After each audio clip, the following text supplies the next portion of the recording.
अब चलते हैं स्टॉक्स की तरफ। वो स्टॉक्स जो सबसे अहम है, जो सबसे ज़्यादा सुर्खियां बटोरते हुए दिखाई देंगे।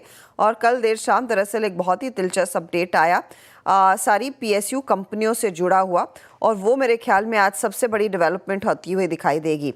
अब दरअसल दीपम की तरफ से एक अपडेट आता हुआ दिखाई दिया है, जहां पर सरकारी कंपनियों को डिविडेंड, बोनस, शेयर बायबैक और स्टॉक स्प्लिट के नियमों में कुछ बदलाव करने होंगे। अब किस तरह के बदलाव हैं और इन बदलाव के क्या मायने हैं, किन कंपनियों पर क्या इम्प्लीकेशन आएगा, यही आज सबसे बड़ी चर्चा का विषय होने वाला है मार्केट में। इनफैक्ट कल शाम से जब से वो इनफैक्ट अपडेट आया था लक्ष्मण जी, जो आपने शेयर भी किया था हमारे ग्रुप पर और आपने ट्वीट किया था, हम यही मार्केट भर में मैंने देखा कि ट्विटर पर, बाकी सोशल मीडिया पर इम्प्लीकेशंस क्या होंगे उस पर आएंगे। लेकिन इस समय ये कदम उठाने की क्या ज़रूरत है, ये क्या गाइडलाइंस के मायने क्या है? देखिए, दरअसल ये जो गाइडलाइंस जारी की गई है, ये बदलते हालात को देखते हुए उस हालात के हिसाब से पीएसयू को किस तरह से राहत दी जाए, इसके लिए गाइडलाइन जारी की गई। इससे पहले गाइडलाइन जारी की गई थी जब विनिवेश की नीति बनी थी उस वक्त।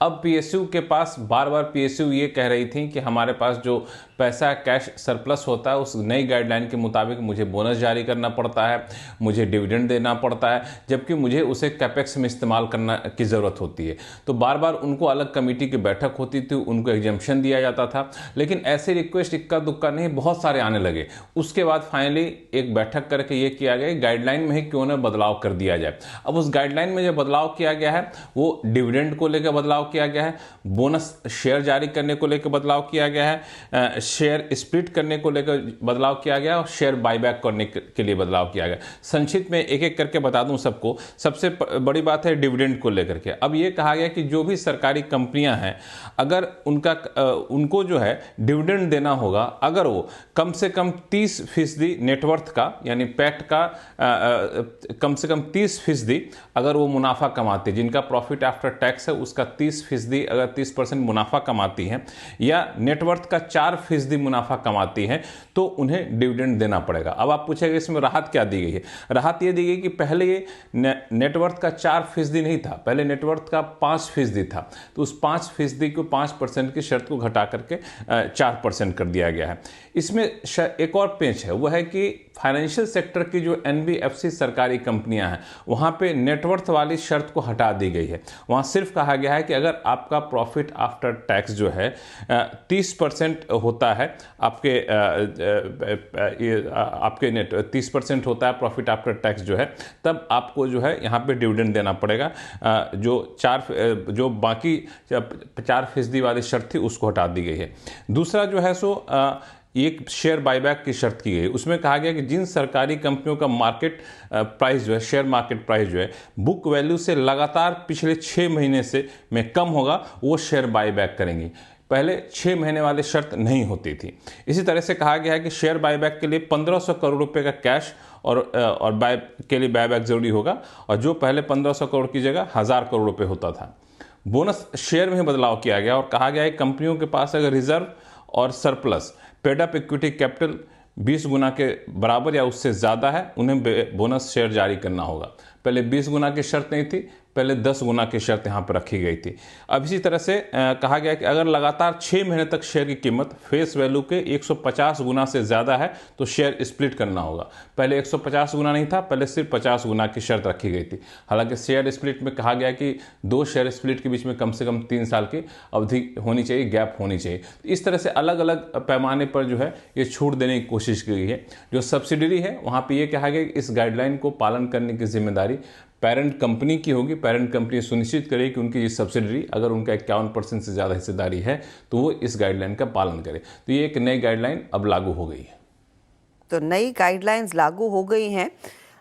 लक्ष्मण जी, आई एम श्योर अब अगला सवाल यही होगा कि किस कंपनी के लिए कितना इम्पैक्टफुल रहेगा, लेकिन आई थिंक उस पर आगे और इन्फॉर्मेशन लाना ज़रूरी होगा और रिसर्च टीम को उस पर काम करना होगा। ये कहे कि LIC जैसे प्लेस, उनके लिए थोड़ी सी राहत आती हुई दिखाई देगी। कुछ आपने बातचीत की होगी तो कुछ समझ में आ रहा है कि किस कंपनी के लिए ज़्यादा राहत है, या फिर एक सिरे से सारी कंपनियों के पास पर्याप्त पैसा होगा अपने खुद के बिजनेस में इन्वेस्ट और री इन्वेस्ट करने के लिए, वही बड़ा टेक अवे है इसका।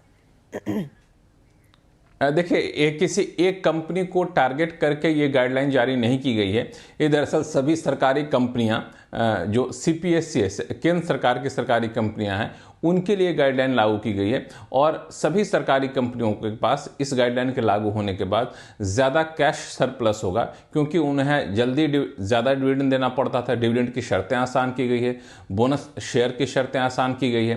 तो इस तरह से उनके पास ज़्यादा कैश सरप्लस होगा। ज़्यादा कैश सरप्लस होगा तो अपने विस्तार योजनाओं पर ज़्यादा पैसा खर्च कर सकेंगी। ये एक ठोस दलील दी गई विनिवेश विभाग की तरफ से। जब गाइडलाइन जारी हुई इसके बाद हमने जब बातचीत की तो ये सारे दलील यहाँ पे दी गई। और दूसरा, हालात बदल गए हैं, शेयर की कीमतें बदली हैं, पैसे का वैल्यू बदला है।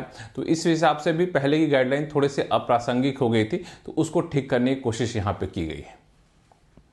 लक्ष्मण जी कह रहे हैं हालात बदल गए। हाँ, एक तो हालात हमने पता है कि स्टॉक्स अपने 52 हफ्तों के हाई से काफ़ी हल्के हो गए हैं, लेकिन शायद ये उस कॉन्टेक्स्ट में नहीं है। लक्ष्मण जी बहुत बहुत शुक्रिया। इस पर आगे आपको और कुछ डिटेल मिले तो हमें ज़रूर बताइएगा दिन के दौरान, क्योंकि एक बड़ी इंटरेस्टिंग डेवलपमेंट है। गौरांग, इसको मार्केट में कैसे पढ़ा जाए, क्योंकि देखिए हमारे पास एक बेवी है, एक बहुत बड़ा खेमा है सरकारी कंपनियों का, जिन्होंने आपको अच्छा पैसा बनाकर दिया है। वहां पर सबसे ज्यादा अब करेक्शन भी देखने को मिला है। इस गाइडलाइन का इम्प्लीकेशन क्या रहेगा? पोजीशनिंग के लिए कोई खास कंपनी आपको जहन में आती है जिसके लिए सबसे ज्यादा फायदा आ सकता है, तो वो भी बताइए। उन कंपनियों पर टिप्पणी करना हर्षदा अभी तो मुश्किल होगा, क्योंकि मैं भी अभी जब लक्ष्मण जी बता रहे थे तभी थोड़ा बहुत ज्ञान हमने प्राप्त किया है। तो इस विषय को लेकर के मुझे भी हमारी जो टीम है उनके साथ थोड़ा विश्लेषण करना पड़ेगा, और शब्दावली क्या इन्होंने बताई है और किस प्रकार से होगा थोड़ा अध्ययन करना पड़ेगा। लेकिन मैं एक चीज बताना बिल्कुल चाहूंगा, जो भी मैंने समझा है, हमने समझा है जो अभी लक्ष्मण जी बता रहे थे। एक तो आप सरकारी कंपनियों का जो रुझान है, जो प्रदर्शन है, जो कामकाज करने का तरीका है, वहां पर एक संतुलित स्तर लाने का प्रयास कर रहे हैं, जहां हम बात करें, तुलना करें निजी क्षेत्र की कंपनियों की।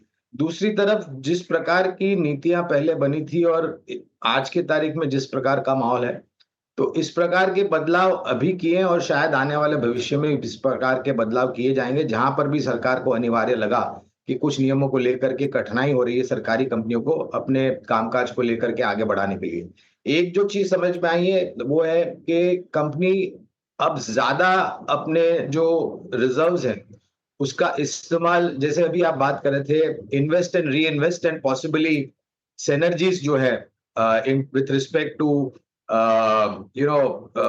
इंटीग्रेशन बैकवर्ड या फॉरवर्ड, उसमें ज्यादा ध्यान दे सकेगी। मैं मानता हूं कि इससे शायद थोड़ा बहुत रुझान आने वाले समय में सरकारी कंपनियों पर बेहतर हो सकता है, लेकिन किन कंपनियों को फायदा होगा उस पर मेरे ख्याल से थोड़ा समय लगेगा निर्णायक तरीके से उन कंपनियों को आइडेंटिफाई करने के लिए। होमवर्क तो बड़ा करना पड़ेगा। और गौरांग जी, आपको एक दिन मिल रहा है, आपको नहीं, आपकी पूरी एक टीम को एक दिन मिल रहा है, तो कुछ आप लोग जानकारी बटोर पाए तो हमारे साथ भी शेयर कीजिएगा, क्योंकि वो पूरा स्टेटमेंट पढ़कर उसी उलझन में आई थिंक ज़्यादातर लोग हैं कि इसके क्या इम्प्लीकेशंस किस कंपनी पर होंगे। तो मैं आपसे बस रिक्वेस्ट करूंगी, आपके पास कुछ और अतिरिक्त इन्फॉर्मेशन आती है तो आप हमारे साथ शेयर ज़रूर करिएगा। लेकिन क्योंकि एक बार ये PSUs की बात हो ही रही है, एक बार वो CPSE इंडेक्स स्क्रीन पर रखिएगा और पिछले 3 महीनों में क्या हुआ इसके साथ वो समझना चाहिए, और पिछले 6 महीनों में 1 साल में क्या हुआ इसके साथ ये समझना चाहिए। 3 महीनों में लगातार वो 15% का दबाव दिखा रहा है। इनफैक्ट थोड़ा सा लंबा आप देखेंगे तो शायद 6 महीनों में मार्केट इतना नहीं टूटा था जितना पिछले 3 महीनों में प्रेशर देखने को मिला है, तो वहीं पर दबाव है। और निफ्टी का CPSE इंडेक्स वैसे भी आपको 27% के पॉजिटिव रिटर्न्स दे ज़रूर रहा है, तो उस लिहाज से भी आपने वो देखना है। क्योंकि हम इन PSUs की बात कर ही रहे हैं, तो PSUs से ही जुड़ी हुई एक खबर है, और कंचन को आप अब जोड़ लेंगे आज के स्टॉक्स इन न्यूज़ के लिए।